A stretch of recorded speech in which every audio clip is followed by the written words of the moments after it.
I literally have class in an hour.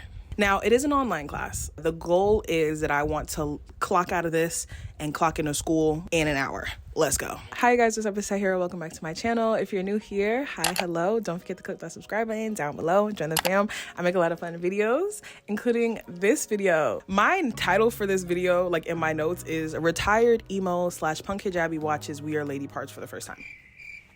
I think that's pretty accurate, no? We Are Lady Parts is a show about 5 Muslim women who are in a punk rock band written and produced by Nida Manzoor, who herself is a Muslim woman. Love that. This show is based in the UK, which I always say this, I grew up in UK business. As soon as I hear a little accent, Mr. Hello? Yeah, like I'm tuned in, I'm tapped in. This show has been floating around for a minute. The first season debuted in 2021. So yeah, it's been some time, and they already just finished season 2 this summer, and they actually got put onto Peacock, which I thought was kind of really cool. Like, I've heard a lot of people have a lot of opinions about this show, and I myself have talked about Muslim representation in the past. I have an old video. I can't say 100% if my thoughts are the same because I don't watch my content before the year of 2023. But the points that still like linger in my mind is the fact that Muslim representation needs to be better. Muslim representation is only really told from a desi or Arab lens. Muslim representation usually is made by and highlights Muslims that don't really like being Muslim. It's always a little bit like for the white gaze, for the non-Muslim world. It's always a bit too subversive, etc., etc. Like, these are some of the thoughts that like I feel like I've always had about Muslim representation. But yeah, Muslim representation is something I'm really passionate about, especially as a Black Muslim woman, even more especially as an African American and Afro-Caribbean Black Muslim woman. Yeah, you don't really see the experience or hear about the experiences of Muslim women who are like me from where I'm from. Like, so when I heard y'all them talking about We Are Lady Parts, I asked on TikTok, which if you don't follow me on TikTok or on Instagram, at Sincerely Tahiry, make sure you do. I told y'all TikTok is where I do my mini yapping, and Instagram is where I give you looks and aesthetics. I posted a TikTok like bare months ago, and I was just asking people, what are your opinions on Muslim representation in media? What's the best Muslim rep that you've seen? And a lot of people have been saying We Are Lady Parts, and that really shocked me because music is a big topic in Islam, especially on like Muslim TikTok, about the permissibility or impermissibility of music.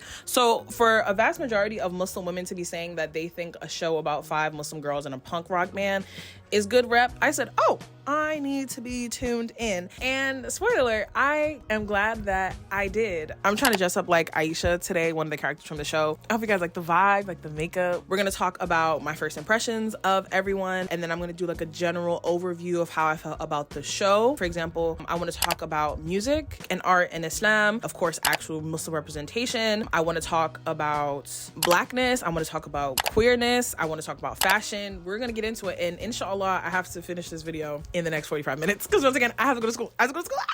The show mainly follows the main character, Amina. So Amina is a biochemical engineering PhD student. She's 25 or 26, and she's at that age, I like to call it marriageable age as a 25-year-old. Yeah. Deep in the trenches, where she wants to get married. Now, I do wish we got more into why she wanted to get married. But in general, you see that she's navigating, going on these dates on the apps. If you want to hear about my experience on the Muslim dating apps, check out that video.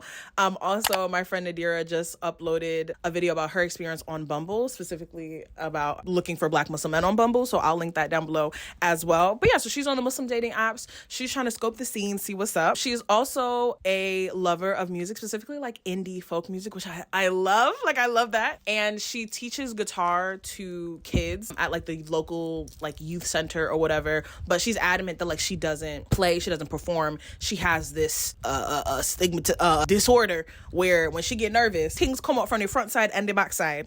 You understand? Then we have Syra. Syra is the lead. I can't say good guitarist, but she's the front man of We Are Lady Parts. She also founded the band. She's a little bit older than I feel like of the rest of the girls. She's 28, 29. I know in the second season she's 30. So I want to say she's at least like 28 in the first season. She is the only member of We Are Lady Parts who doesn't wear a hijab. She also has tattoos. She very visibly rejects certain Western and Eastern ideas of femininity. Then we have Aisha. Aisha is the drummer. I love her. Yo, as soon as Aisha came on screen, I said, oh, she's a bit of me. I'm like, what, she look like me? I look like a bit of me for sure, including, I'm so sorry, Allah, forgive me, make it easy for me, the potty mouth. You know, I can't be perfect. Allah gave me a lot. Alhamdulillah. I can't be perfect. My mouth. Yeah, Aisha is a part of the show, but also her brother, Asen. It sounds like Hassan without the H in the front, so Asen. Her brother, Asen, is also a part of the show. He comes up a little bit later because Amina has a little crush on him. And they actually use Amina's crush on Asen to get her to join the band. Very cute, very funny. Yeah, Aisha, you can tell she's just like no BS, potty mouth, angry, like the typical like angry punk girl that you need in every band. I feel like all punk bands, all bands in general, there's like different levels of like angst and different ways that angst and anger shows up, and they all come out a little differently. Then we have Bisma. Shout out to the Black Muslim representation, because y'all be acting like we don't exist. Love my girl Bisma, period. Bisma kind of encapsulates the like Erykah Badu, like funky, earthy, hippie, alternative black girl, which I also love that representation for, because I think that's a bit of me too. Literally both my parents have like nose rings and like dreadlocks, and like I grew up listening to like Lauryn Hill, India Ivory, Erykah Badu. So that is a part of like my upbringing as well. Once again, I just love that we got Black Muslim representation. I want to challenge that maybe that's because this is the UK, and in the UK it's a little bit harder to hide Black Muslim because more Black people in the UK are directly from the continent of Africa, or their parents are from the continent of Africa. So at least in the US, obviously you have like a large population of African Americans, and a lot of African Americans tend to be Christian, and so a lot of Muslims I think use it as a cop-out and doesn't leave space for the ways that like Black Muslims have been in the US since slavery. Also doesn't leave space for Afro-Caribbeans that live in the US, and it doesn't leave space for the fact that yes, even if conversion is a part of Black Muslim like history, it doesn't invalidate the Muslims. Africa is the only Muslim majority continent on the planet. You are more likely to be correct if you meet somebody that is African and assuming that they're Muslim than not. So I think it's just harder to ignore Black Muslims in the UK. So anyway, then we have Mumtaz, who is a niqabi, which I love that representation. I have many niqabi friends, and I often feel so frustrated at the lack of niqabis that are involved in certain modest fashion spaces. This includes what I like to call like maybe like higher modesty, a higher level of hijab, like women that wear niqabs, and then women that wear like the khimars, or they just wear like only jilbabs and stuff like that. We don't see enough of them represented by brands, and I felt that way about like Veiled Fest, which, do y'all still want me to talk about my issue with modest fashion? Like, y'all want me to make that video, or have I said enough? Comment down below, because I feel like my thoughts are pretty clear, but I'll get the YouTube check for it. Whatever. Khalas. Mumtaz is the band manager, social media marketer, extraordinaire, agent. She gets them gigs. She helps them with like their image. There's other notable characters in the show. Like I said, Asen. There's Noor, who is Amina's friend. I don't like her.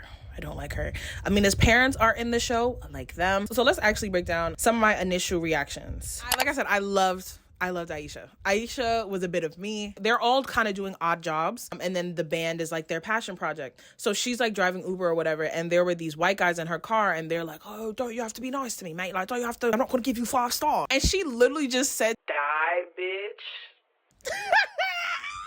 Me. When I tell you I've said that verbatim, no, that was the moment I was like, that has literally been my gut reaction when a man has said crazy stuff to me. Like, literally. Sometimes when I read comments from crazy people on TikTok, which is just like most Muslim men, I'm literally just like, this is the cliff, jump over it. Actually, stop existing. We don't have anything to talk about. I love her. I also related to Amina. I like that marriage was a part of this. And I like that I don't feel like there was too much shaming on her for wanting to be married. Like I said a little bit earlier, I wish we kind of had more of a conversation with her about why. Like, I knew she wanted love, but I guess I'm getting the sense that maybe she wanted to be married because she felt like she was the right age for it. I also think that she was low-key trying to get married to like hide from herself, which is really interesting. I think that the role of like a wife and eventually a mother for a lot of people tends to be a, for lack of a better term, a closet that a lot of Muslim women, if not forcibly hidden into, can use as a means of hiding from their own desires and their wants and their own aspirations. It's like, well, I don't have to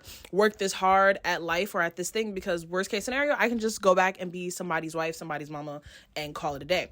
I think that she was maybe a little bit scared of herself, scared of her desires, especially because her friend Noor was in her ear, basically being the haram police personified. That led to Amina really wanting to run away from herself, specifically her love of music. And I think obviously she had a little bit of like a shyness and geekiness going on. But But I've said this before in my Confessions of a Black Muslim Lover Girl video. There's nothing wrong with wanting to be loved, wanting to be married. I know we're all in our fuck niggas get money era. I get it. I would argue that I can't speak about non-Black women, but I would argue that for Black Muslim women and for Black women, our search and desire for love is less about like the idea that being married provides worth to you, but that having the partner that you want, that loves you the way you want to be loved, proves that you are not unlovable, you know? Proves that there is not something innately wrong with you, because I think the reality is a little bit different for Black women. We're considered undesirable pretty much everywhere. And so when we start talking about love, or at least when me and my friends start talking about love, it's so easy for like, I think other Muslim women, non-Black Muslim women to be like, girl, no, like worry about you and da-da-da, because I think how they've been raised to view marriage as just like a status symbol. But it's like, girl, no, like I want a man because I want the love of my life. Not because I think the idea of having a ring makes me better than anyone. I just want love.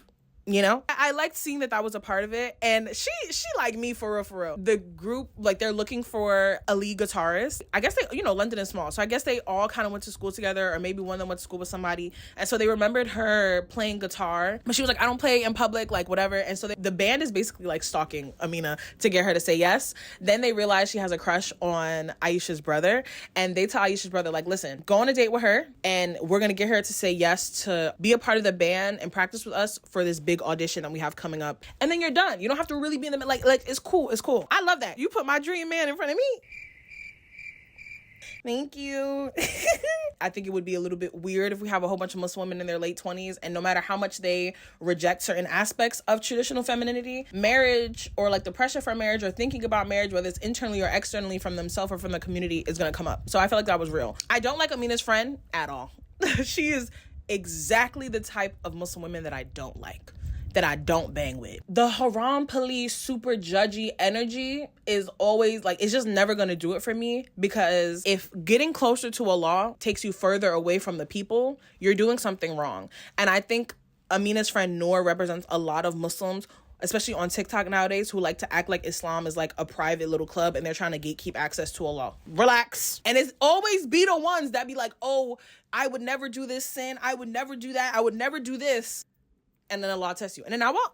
Oh, wait a second. Oh, right. Not a spoiler alert, but right. Like the judgy ones really always be the ones that got crazy stuff going on in their own life. And they like to project that onto everybody else. I don't like it. I do love Amina's parents. I love that they're not the traditional, like, super, no offense, super annoying, overbearing Desi parents who are so strict, who force Islam and culture down their kids' throats, so then their daughter wants to run off in the middle of the night with a white boy and rip her hijab off. Like, I'm happy that that's not the case for her. If anything, I think Amina is a bit more serious / practicing than her parents. They're just a little bit more lax than her. They're a little bit more chill. And it's nice to see that. Actually, I think I said this in my last video on Muslim representation. It really just be seeming like Desi Muslim women just don't want to be Muslim, or that Desi parents just like are so aggressive and so strict with their kids, which I'm sure that is the reality for some people. But it's nice to see Desi parents, Desi Muslim parents just be cool and chill with their kids and allow their daughter to experience Islam, discover Islam, and practice it as she chooses. This is another reason why I really like the conversation about marriage in Amina's arc,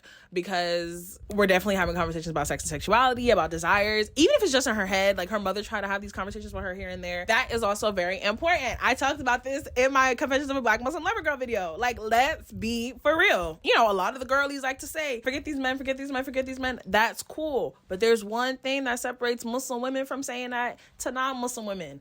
We don't do sex before marriage. So if you mean to tell me you could go from cradle to the grave, con nada, sin algo. If you could tell me that, cool. For the rest of us, get in the field, ho. You're gonna have to get in the field. You're gonna have to get in the field and find you a man that you like. And I just think that that's real. There was a TikTok recently of this Muslim girl, and she was using the song Juno from Sabrina Carpenter, which her album, short and sweet. It's been on blast repeat. Juno is actually my favorite song on the album. There's a part in the song where Sabrina goes,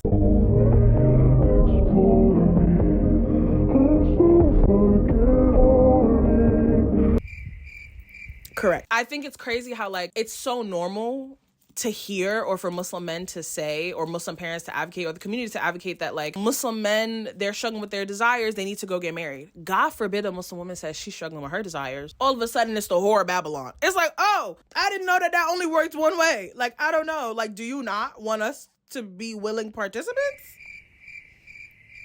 Because if so, there's a word for that. It rhymes with the word grape. Like, what do we talk? Anyway, my thoughts about Syra in general, I quickly came to really, really love her. Like, Aisha, I love her from like a funny, like unserious place. But Syra really speaks to a lot of how I felt as like a young emo punk Muslim girl. I'm going to put some pictures on the screen. Like, I'm true to this. I'm not new to this. This was really my life.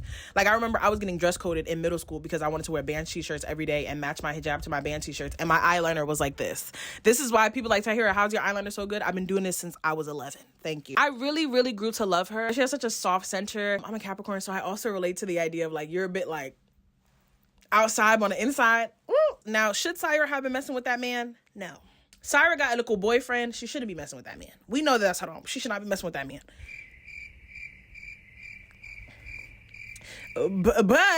But I did like the fact that Syra wasn't queer. And I say that because I think too often we have this idea that femininity is only this way.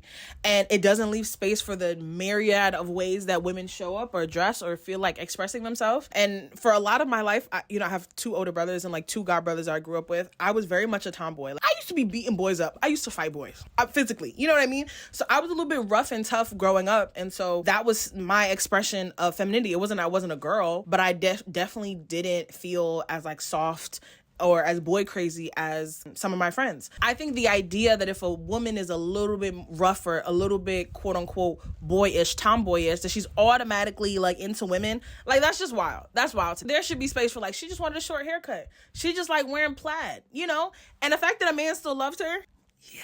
I love that. I think it also shows that like women don't have to perform femininity for the approval of men, period. Like I said, I know she shouldn't have been with that man, but I'm just saying. I also love the trope of like a misandrist and a simp. Like, it reminds me of like Drew Follow, who, shout out to her, she just got engaged. That's me. There was a TikTok of a guy being like, women that hate men make the best girlfriends. And I was like, yeah. Misandrist and simp, black cat, golden retriever, that's my genre. Turn it up. But then plot twist, Aisha was the queer one. We'll get back to that. We'll circle back to that. Unfortunately, I feel like I didn't get much of like a strong sense from Bisma season 1. Like, I knew she was like happy, chill, zen. We got that. But I just didn't get anything more. I didn't get anything deep from her until season 2.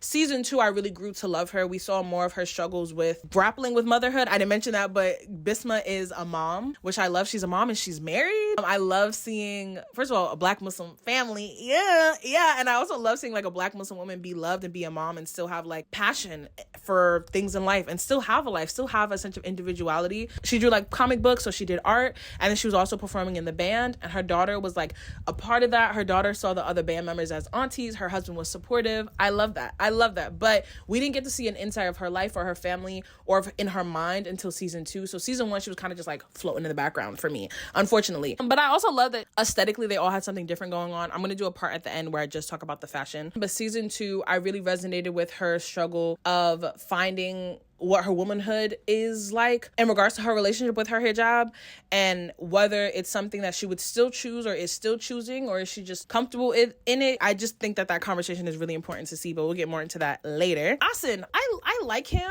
but he gives me typical unserious Muslim man. Unfortunately, I feel like the marriage market nowadays is like a whole bunch of women that would love to be married, that are amazing and great, whatever. And then Muslim men, the good ones, tend to be unserious. They also tend to have dated white women and non-Muslim women in their past. And then the only ones that are serious about marriage are like the creeps on TikTok that act like extremists. So it's like there's no like, yeah. And you can just kind of tell that when he's going on these dates with Amina, like he's kind of just like vibing. He's just there. And he actually early on says that she's not really his type. Whatever that means. Is it type white women? I don't know. But eventually he circles back, which I love a man that spins the block. Ugh. Last person I just want to talk about really quick is Mumtaz or Taz. As a person, I did really like Mumtaz. Like, I'm not gonna lie, I did really like her. I liked her outfits for sure. I like that she still had a big bubbly personality even though she wore niqab. Most of the niqabis I know are yappers. They're stunning. They're yappers. They're also the funniest people you will ever meet. Every niqabi that I know fits into that category. So it was nice to see that reflected on screen. Like, I'm sure people have such backwards views of what a niqabi is. I honestly have a theory that maybe the higher levels of modesty allows them to really tap into like the deeper aspects of themselves and like the deeper aspects of their personality. I guess I feel like it allows it to shine through in a more like fun and authentic way. I think it's a little bit harder to be yourself when people can see you, and I think there's like a kind of like coolness that like nobody can see you, but like you have like the biggest boisterous laugh or like the biggest personality. Like I don't know, I think that juxtaposition is really beautiful to see. I know y'all are gonna say something about the smoking, and there were certain aspects of the show, specifically season 1, that you can tell they were being intentionally like submersive and edgy. Oh, like nobody would think Muslim women do this. Like you could just tell. And the smoking was a part of it. Also, like Bisma smoked weed, which was, I didn't like that choice, but it did for her aesthetic. Anyway, I will say with the smoking thing though, I talked about this in TikTok. I'm doing a series where I'm reflecting on all the countries that I traveled to over the summer, some of the weird stuff I noticed. And one of the first things I said in that video is that the casual drug use in London is crazy. It is very common and popular in the UK for people to smoke. Specifically cigarettes, it's honestly too common. Also, if we're being honest, across the Muslim world, my friends who have traveled to Muslim countries, and my mom traveled to a Muslim country this summer, like they all say it, the cigarette smoking is insane. I'm gonna push back, and I think this is why the reason they put it in the show and made a lot of the cast members smoke is because we all know that Muslims, specifically Muslim men, are smoking shisha, hashish, cigarettes, whatever the case may be. And it is problematic if you feel more bothered seeing a Muslim woman do it than you were ever bothered by seeing Muslim men do it. Because say what you want about how you feel like the hijab is like, you know, you represent the whole ummah, da-da-da-da. Men are supposed to be the leaders of our community. And y'all out here with the whole hookah outside next to the Moroccan restaurant that's next door to the masjid. We gotta be mindful of that. And I honestly think smoking cigarettes is crazy. May Allah protect me from it. May Allah protect all of us from it. The people struggling, may Allah make it easy. I think smoking anything, popping anything is crazy. Muslims do smoke. And I believe, I've been in London twice in the last year, and the first time I was only there for a week, second time I was there for almost 3 weeks. It would be unrealistic to show 5 Muslim women in London and not one of them smoked. And I'm just going to leave that there. There is an air, like I said before, of like the submersive edginess in the show that was really annoying, but I had to push past it. From what I realized about Muslim authors, Muslim creatives, there's a certain level of like playing the game that they have to do. If they don't put tropes or if they don't play around with certain tropes about Muslim women, then non-Muslim audience are not going to watch it, unfortunately. And they're not going to get the backing that they need financially or just like marketing wise for the show to be seen. So I think that they put a lot of stuff in it that are just for shock value, but there's depth underneath it, which I did really like. I had to push past it. One of the hardest things to push past was like the music was not good. I love punk rock. I love rock music. I love scream. I love metal, indie. I love music. I love rock music. I literally, for those who don't know this, I grew up like singing and dancing. I come from what I consider like a musical family. I have class in 15 minutes, blood clot. I come from a musical family, so I've been dancing since I was 3 years old. I've been singing since I was 7. I wrote my own songs growing up. Movies like Cheetah Girls, Camp Rock, Lemonade Mouth, like really, you know, transformed me. I grew up a theater kid, like all of that. Like, literally, when I was watching Camp Rock, I remember Mitchie had like her book of songs, and I made the exact same one. And I remember my mom saw me being so obsessed with the movie that she sent me to an all-girls rock camp. Then when I was in high school, I was in a music program in my high school. I was playing piano, playing guitar. I was performing at the concerts. Music is definitely a big part of me. And so I was a little frustrated, especially in season 1, how it felt like because there was a lack of focus on the music, like the quality of the music, it felt a little bit like they was playing in our face. Do you know what I mean? It's like, okay, you have this like punk rock group, punk rock band, but you're kind of like, you're taking the piss just a little bit, because like I didn't feel like there was any real artistry in the music. And like, not that all music has to be deep, but like, can it at least be good? Like, even the fact that I don't even think any of them were singing. Even scream bands sing occasionally. Even metal bands, there's a melody somewhere. I think there wasn't like a lot of that in the first season. Definitely in the second season, Syra literally, after meeting one of their idols who was like this Muslim woman that was in a band in like the 80s, 90s, like early 2000s in London, they met her and she was like, what are y'all saying with your music? Like, you have a platform, use it. You just making these funny little Muslim songs that like white people love to laugh to, but like, what are we talking about? Getting into the music just a little bit, girl, the song Voldemort is under my headscarf. That might have been the moment I fell in love with the show. I'm a lover of nerdy things. When I grew up watching Harry Potter, it was the wildest thing in the world that the first movie is this white man in a turban teaching defense against the dark arts, a turban and a thobe, okay, looking like Lawrence from Arabia, looking like Paul Atreides, okay? And underneath his turban is Voldemort. I beg your finest pardon? Him being in a turban alone was mad. So Voldemort under the headscarf, mwah, genius. It's such good Muslim take on pop culture in the UK. Like that. Also, I just said there wasn't a lot of artistry. I meant really in like some of the performance and maybe some of the lyrics. But Bashir with the good beard. It was so good, I wish I came up with it. What they lacked in certain performance talent, they made up in with the actual cultural competency. The writer, she knew her audience. Bashir with the good beard. She gobbled that up. This may not have been like representation for everyone. You know, that there was things that needed to be worked on. I asked you guys on Instagram, what were your thoughts on We Are Lady Parts? I'm going to put some of the responses on the screen. But a lot of us were kind of saying that like it wasn't perfect, but it was good. It was like kind of a little bit better than we've had. But it's still lacking in a lot of ways. But I will say that I felt represented as a girl who had so much anger. Like, I was so angry, and I'm still very angry at a lot of things in life. And music was a way for me to channel all of that. I was angry. I had big feelings. Even before I became aware of, like, the system, I felt their weight. And so rock music, punk music, scream music, heavy metal music, indie music, it all provided a space for me to channel my anger. I wasn't allowed to scream in my real life, but I can listen to, like, Sleeping with Sirens, you know? I could listen to Pierce the Veil. I could listen to System of a Down. I could listen to A Day to Remember. I could listen to Black Veil Brides, and, like, they would scream for me. If music doesn't represent that to you, I can't explain what that transmutation of energy feels like. I also feel that I probably use music to stim. If you're a neurospicy girl, you know what I'm talking about. But yeah, I definitely use music to stim a lot. So it was just really, I'm not gonna cry, I already messed up my makeup. But like little emo girl in me, Tahiry, when she was 12, 13, felt so seen. In watching this show, there was a moment where they're driving and they're listening to System of a Down.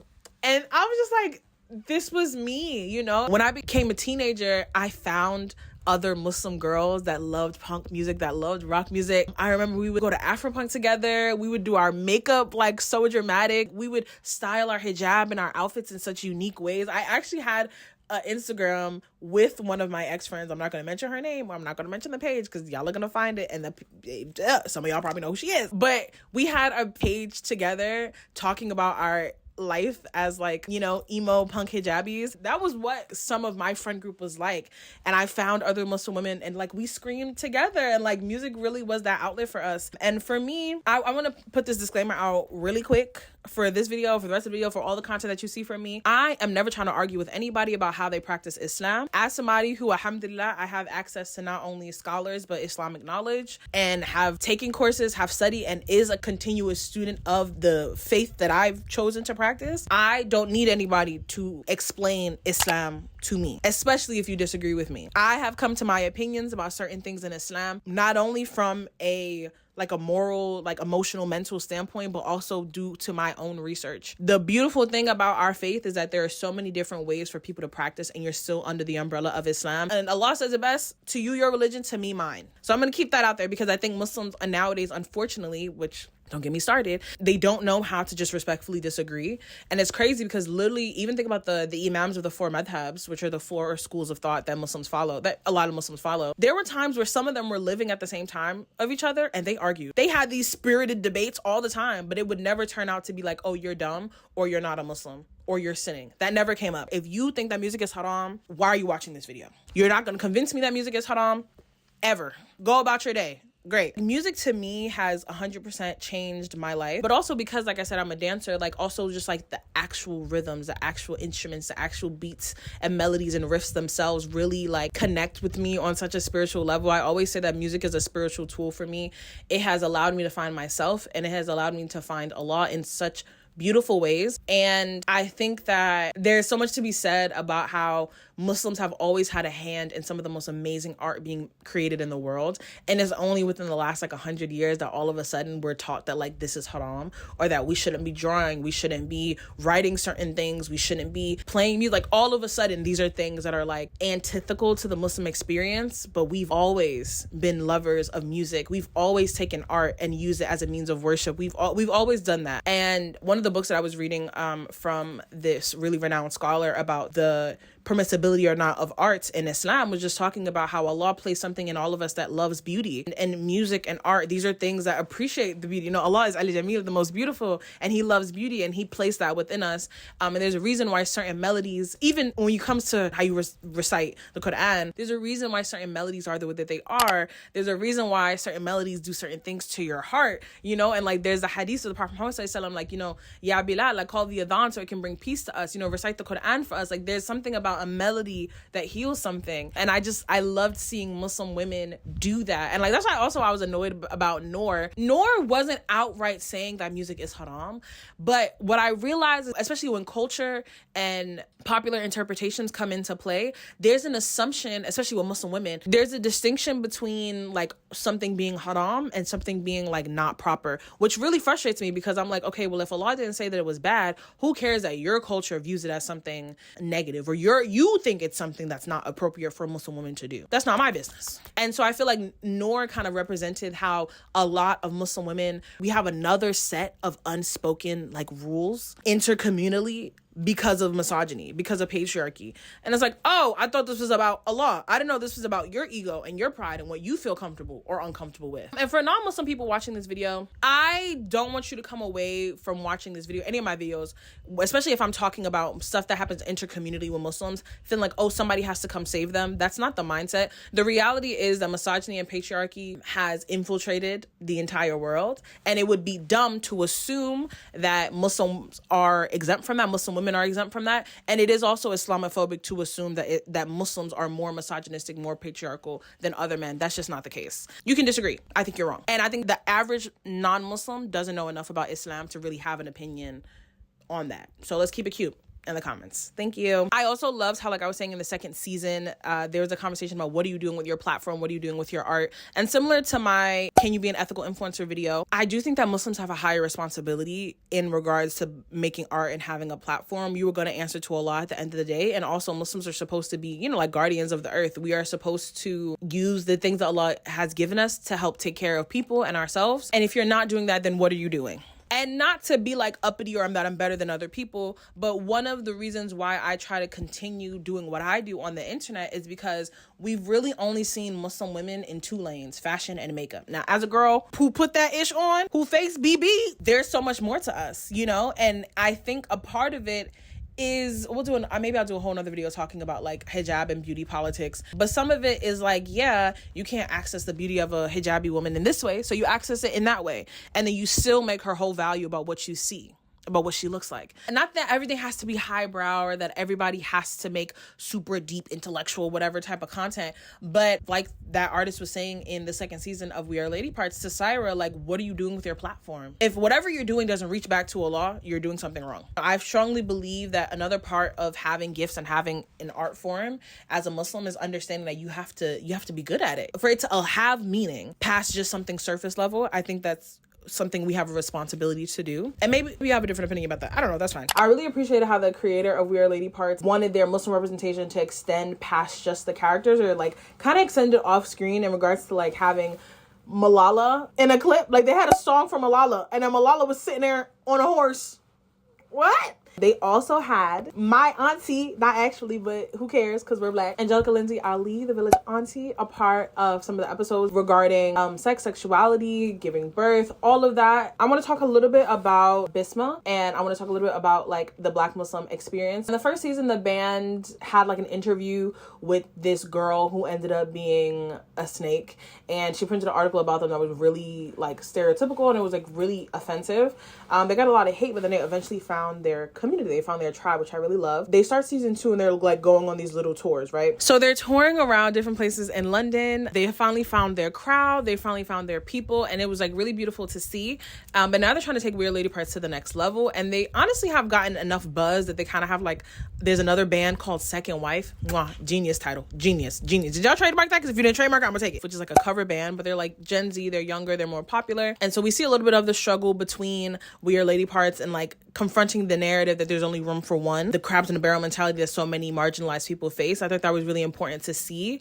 And I ended up really liking Second Wife. Like, they weren't a major part of the season. They added to the plot, and the moments we got to like speak to them and hear from them, I think were really cool. Specifically Typha. Typha is the lead of Second Wife, and she is Black. I really like the way that she dresses. I really like the fashion of the show. Who's the stylist? Typha is really inspired by Syra, but she also like has a conversation with Bisma, and she tells her like, I really admire looking up to you. And they slightly mention that, you know, like, of course Islam is a global ummah, a global community, but we still experience racism because, like I said before, everybody has to unlearn the systems that we have been internalized and indoctrinated with. Muslims are no exception. But that conversation with Typha sparks some internal conflict in Bisma, because Typha is like, oh, you're kind of a little bit to the back. We get a read from you. They're just like the mom of the group. It's nice to talk to you and see that like you're actually like a person. And I'm sure that was really like frustrating or like hard to hear, but it made Bisma think to herself, am I not showing up as myself? Also, they were doing photo shoots and different things like that in the second season, and Bisma is getting all of the quote unquote frumpy clothes. It was a little weird for her to complain about the clothes not being tight, but I think she was referring to frumpy. I know a lot of y'all are very literal. Let's just zoom out a little bit. Context clues. You can infer that they were talking about frumpiness. And then it caused Bisma to start questioning her hijab, which is really interesting to see because she has a teenage daughter who in the first season she wasn't wearing hijab, but in this season she is. We see Bisma have a conversation with her husband about potentially taking off the hijab or wearing it sometimes or not. We're like, just I guess like a certain flexibility with it. I think he tried to take it well. He was asking, where is this coming from? Which is kind of valid. Like, that's a little bit crazy that I'm sure she's been wearing it for years, maybe decades. And it's just like, oh, I want to take it off, or I want to change. Like, that's a little bit jarring, respectfully. Then he was like, he was scared for her because the community will talk, which is valid. People do have an opinion on hijab. Funny enough, for my cultural anthropology class, which by the way, the class I'm supposed to be taking started 10 minutes ago. In my cultural anthropology class, we were just reading an article about hijab in London and how essentially the decision to wear or not wear hijab affects everyone unjustly. Sadly, unfortunately, the decision to wear a hijab really does ripple across a community just because it's something that's so politicized. It's so talked about. Even as Muslims, we talk about it so much, and then you go out into the media and people are still talking about it. It's something that you wish it was really between you and Allah, but everybody has an opinion on it. So I understood where he was coming from about that, but I think that was also some of her hesitancy. There was a moment where Bisma was getting her hair done. She was getting her box braids, which I swear to God, if y'all say anything about Black Muslim women having box braids, I'm gonna slap y'all. Go read a book. Go learn about Islam from somebody that actually look like you. Thank you. And her hairstylist is not a Muslim woman. So when Bisma goes to put her hijab back on, the stylist is like, oh, you're covering up my hard work. And she's like, girl, you know I'm Muslim. I wear hijab.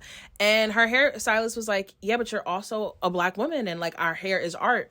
And that almost made me cry because alhamdulillah, I have been wearing hijab for almost like 20 years. May Allah allow me to see 20 years at me. I never had the phase of, you know, experiencing adulthood or like teenagehood or like growing into yourself and your body without the hijab on.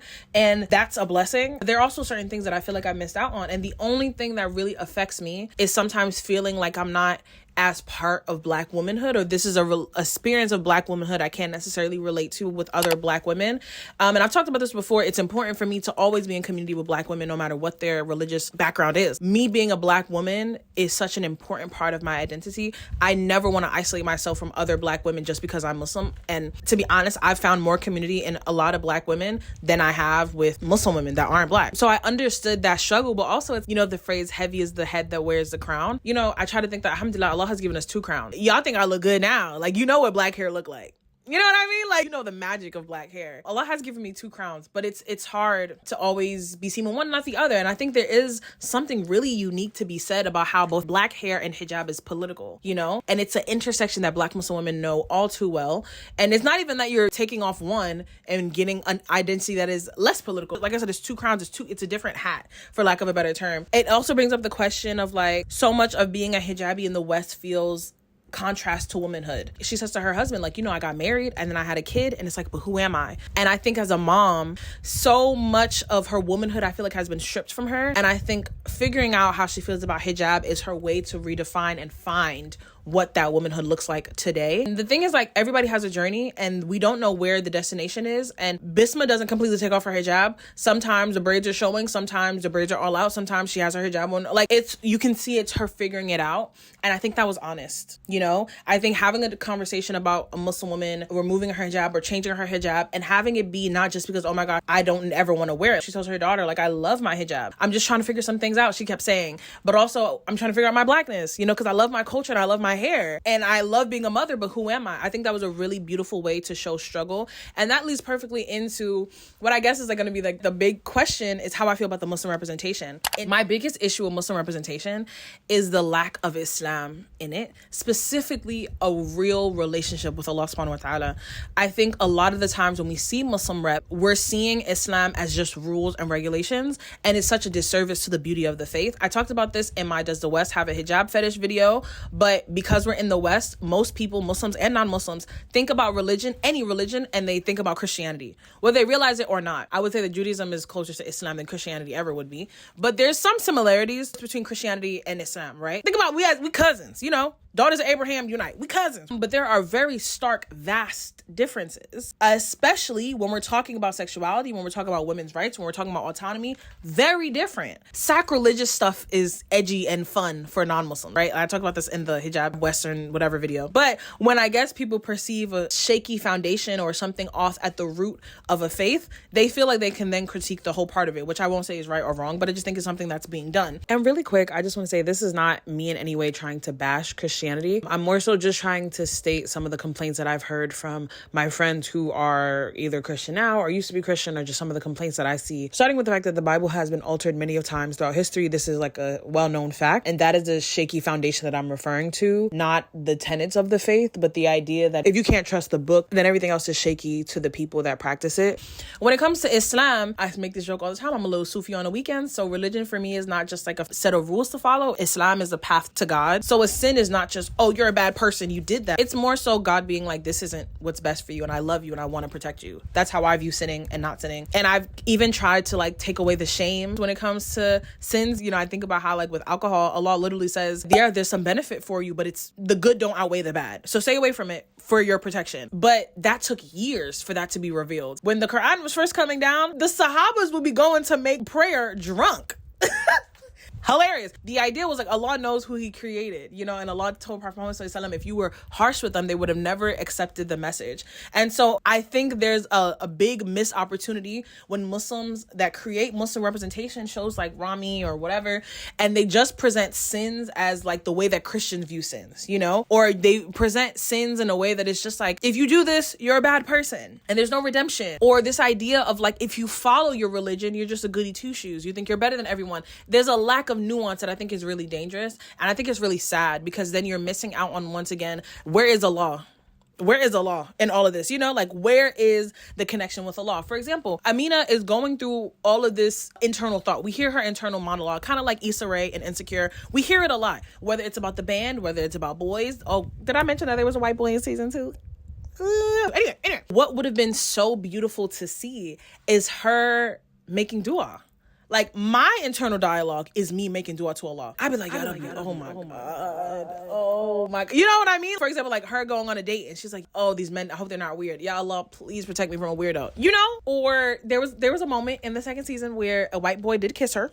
And the only time they started talking about Allah or actual spirituality, they're like, oh my gosh, like, I'm going to go to hell. Girl, you going to hell because a man kissed you? What did you do? Like, I don't know. Anyway, that could have been a moment of like, oh, ya Allah, like when she saw him or saw that she was attracted to him, like, ooh, ya Allah, I'm trying to lower my gaze. Like, that's what really happens for Muslims. I don't think any character on the show had a personal relationship with Allah that we got to see. And I would say, and I say this all the time, that I think Allah is bigger than Islam. And you can interpret that however you want, but you can have, like, for example, Noor, who is clearly has a certain relationship with Islam, but what's your relationship with Allah? Because you're a judgmental person. There's a disconnect there. Where is like the soul? Where is the ruh in our Muslim characters? And I would love to see Muslims that not just practice visually, but also internally, and they are still good people. I would love to see that type of religious representation. We know what imperfect Muslims look like. We see it all the time. I'm sure some people who felt like the members of the band were at their level, but be nice to see some Muslim representation that's aspirational. They weren't praying. And then why do Muslim shows always have these weird weird prayer sequences. Like there's a moment where Bisma was praying and she wears like a head wrap, and then she's praying, you know, her neck is out. As a shorty that sometimes has her neck out, every black Muslim I know, even from the continent of Africa, when they make salat, they have a separate scarf to cover their neck. That's just not real. You know what I mean? Like, why is Syra making salat with a beanie on? Be for real. And those are some of the moments where I feel like maybe it was for their producers or whatever to allow the show to continue, whatever, but such a missed opportunity that we're not seeing the heart of Islam. Islam is a way of life. It's a deen. It's not just a religion. I'm not trying to throw Christianity under the bus, but I will keep saying it. Islam is not like Christianity. The idea that what it means to be religious for Muslims is the same thing as what it means to be religious for Christians is incorrect. And I just wish we saw more of that. It really felt like such a disservice. Even with Aisha, you know, like I said, I kind of love that she was cussing because I'll be cussing. But you know what I do after I curse? Astaghfirullah, forgive me. That would have been so beautiful to see, because it's not about a character or Muslims being perfect. It's about showing the totality of what it means to be Muslim. And that also means repenting. That also shows that you are on a journey. There's room for you to acknowledge where you're at without forsaking growth, if that makes sense. But I wanted to see more. I wanted to see Bisma when she's navigating her relationship with hijab. I wanted to see her make dua. You know, she starts singing. Okay, shout out to Creep, shout out to Nirvana. I want to see her make dua. Like, y'all, that'd be guide me. You put this love of hijab in my heart, but I'm struggling. I'm figuring things out. How do I get closer to you? Give me the, like, that would have been beautiful to see. Syra with her boyfriend, the conversation about like, yeah, let's make this halal. I want to do something that's pleasing to Allah. This idea that like certain rules or certain restrictions in the religion is just because of patriarchy or just because of misogyny, that's a Western Christian mindset. And a lot of my personal issues with how a lot of Muslims practice is that we don't realize the way that colonization has impacted how we view Islam. Whoa, that was a lot, but I mean it. For me, Allah is at the center point of my life, and I want to see that reflected in Muslim representation. I think that's what sets Muslims apart. I would hope so. Like, that's how I practice Islam. And I think if we had more of that, there's a lot of grace that can be given for mistakes. We're going to talk about queerness for like 2 seconds, because I can't make this video and not talk about queerness. We have to. I have 21 minutes left on this memory card. I do this every time. Like, I'm such a yapper. Similar to like I said before when I was talking about music, my opinions and interpretations of Islam and Islamic ruling is based off of my own personal research, my own conversations with certain scholars and shuyukh and teachers, my own du'as and conversations with Allah, X, Y, and Z. You do not have to agree with me. That's fine. But what you're not going to do is insult my intelligence and say that because I have a different opinion than you, that I don't know what I'm talking about. Didn't I say I have a mouth like Aisha? Unless you want to get cussed out like her, keep it cute in the comments. So I want to talk about queerness because it does show up in the show. And realistically in 2024, I don't think we would get a show about anyone and like queerness is not involved. I can't speak on Muslim queer rep because I'm not queer. But what I will say is that it was a plot twist when I found out that Aisha was the queer one. I don't know, is my gaydar off? I think sometimes I'm able to tell. Like I said, I grew up in like music in the theater world. I grew up in dance. I've known many of queer people. I know many of queer Muslims. I would have thought that I would have been able to peep. Anyway, the journalist in season 1 that kind of like screwed them over is like her girlfriend in season 1, that she has a white girlfriend in season 2. And what I've heard from queer Muslims is the theme of like coming out is very different because of the cultural aspects of it. I think a lot of white queer people, because of the lack of intersectionality that they have, there's a certain way that I feel like they move or wear their queerness that Muslim and like BIPOC queer people don't relate with, or they don't necessarily want to do. The conversation of do I come out, should I come out, is something that I've seen a lot of BIPOC queer people challenge and push back on. And we see Aisha navigate this specifically in season 2 when it's pretty obvious that she's queer. And her girlfriend is like, if you don't tell your parents about me or you don't come out, like, I don't want to beef anymore. Basically an ultimatum. And she talks to their producer, who is a Muslim guy and he's gay. He gives a space for her to navigate her feelings. And he just asks her, do you want to come out? And she's like, no, like, I love being close to my parents. My brother knows, my friends know, but I'm not interested in being isolated, potentially isolated, even if my parents may be cool. Like, that's just not a risk I'm willing to take right now. And then he tells her that other people's gaydar work.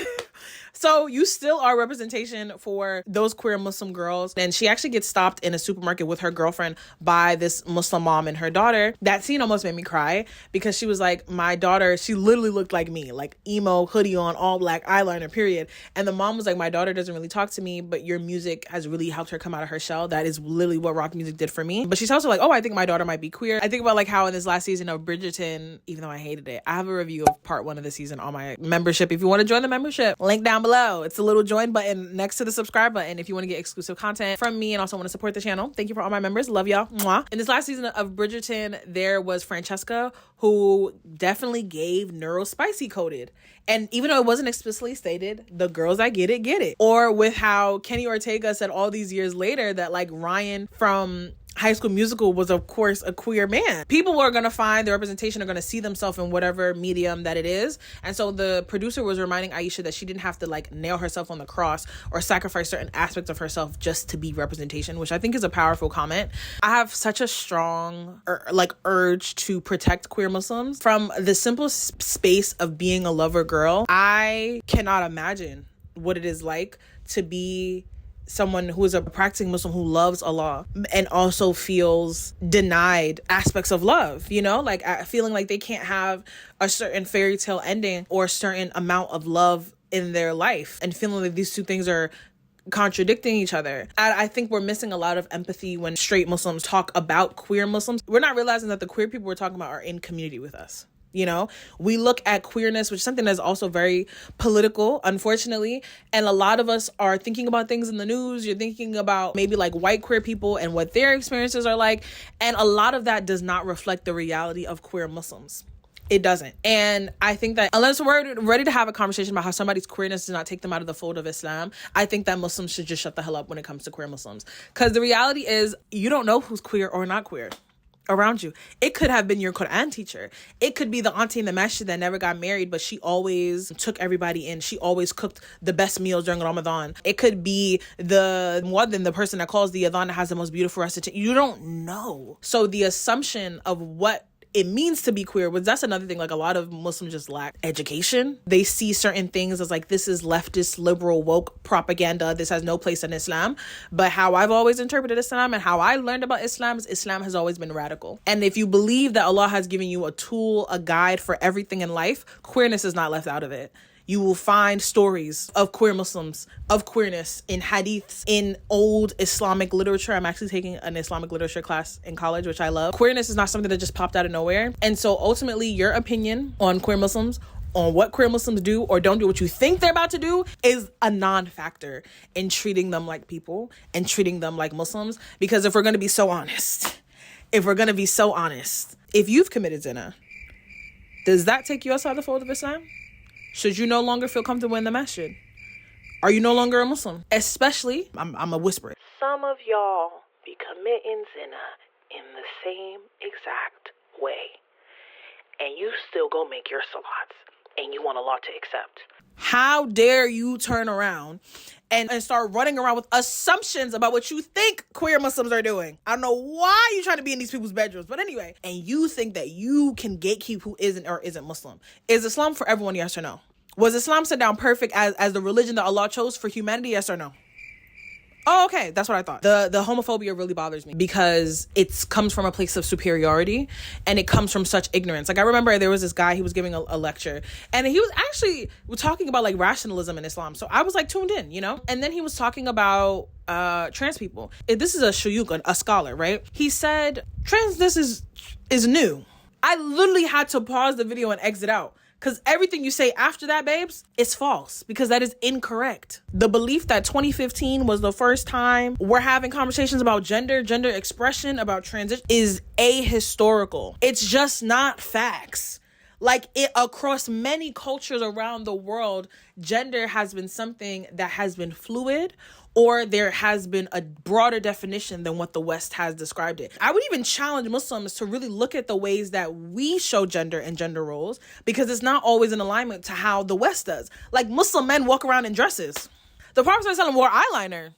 You go to different Arab countries and the men are holding hands, walking down the street, kissing ya habib, habib, habibi. To the white man, that's sus. But you're still a man, right? Okay, so yeah, gender can look different across culture. That's just an example of how Muslims, how we talk about queerness. Once again, like I was saying before about my issue with Muslim representation, we're losing Allah. We're losing the plot. Where is the love, the rahmah, the idea that these are people? I think we lose that. And that really bothers me. How could you watch Aisha's crying, talking about how she wants to be close to her family, you know, who obviously this is a girl that loves Islam, that loves her deen. Why else would she be wearing a hijab, you know? How can you see that and try to be like, she's not a real Muslim? I don't know if I've ever publicly like stated my opinions in that, like in such an explicit way, but I feel like y'all should already know how I feel about that. If there's 3 things I'm passionate about, it is God, it is art, and it is people. And I'm really passionate about the justice of people, and Allah requires us to be just. Allah forbids oppression, even from himself. The idea that you could go around oppressing a marginalized identity, even within our ummah, is sick. And you should question yourself about it. And the tea is, there's more queer people around you than you probably know. Watch what you say. What we really need to talk about in the Muslim community is the mental health of queer people. You want them at the masjid or you want them at the pride parade? Like, what do y'all want? But let me wrap up my thoughts really quick. We Are Lady Parts is not perfect at all, but I felt seen in a lot of ways. It spoke to a certain humanness that I really appreciated. Although, like I said, I do wish there was more Islam, more of a relationship with Allah. I think there was maybe an intentional choice not to make Islam the center point of the show, because I think sometimes when we see Muslim representation and they do talk about Islam, it's always a crisis of faith. So I think the choice to not speak about it was probably wise in some ways. And I think We Are Lady Parts has definitely paved the way for that conversation to be had. I hope there's a 3rd season. I hope the director, the creator is, girl, call me, look at me. Cast member, can I shoot my shot? Show them where all the punk emo Muslims be at. Me, hello, or stylist, me, you know. I don't like, what do I do? Like, you know, makeup art, hijab stylist, makeup artist. I could do ad-lib vocals. I'm a singer. Did I say I'm a singer? Whatever the case may be, I want to do it. Thank you guys so much for watching this video. A sneak peek of the next video. It is going to be another Sincerely sleepover, I think. I kind of just want to sit down and talk with you guys about, you know, going back to school, feeling like I'm starting over, feeling like you're behind when you're in your mid-20s, because I've been feeling that a little bit more recently. Comment down below your thoughts on We Are Lady Parts. Follow me everywhere on the internet at Sincerely Tahiry. But I will see you in my next one. Bye.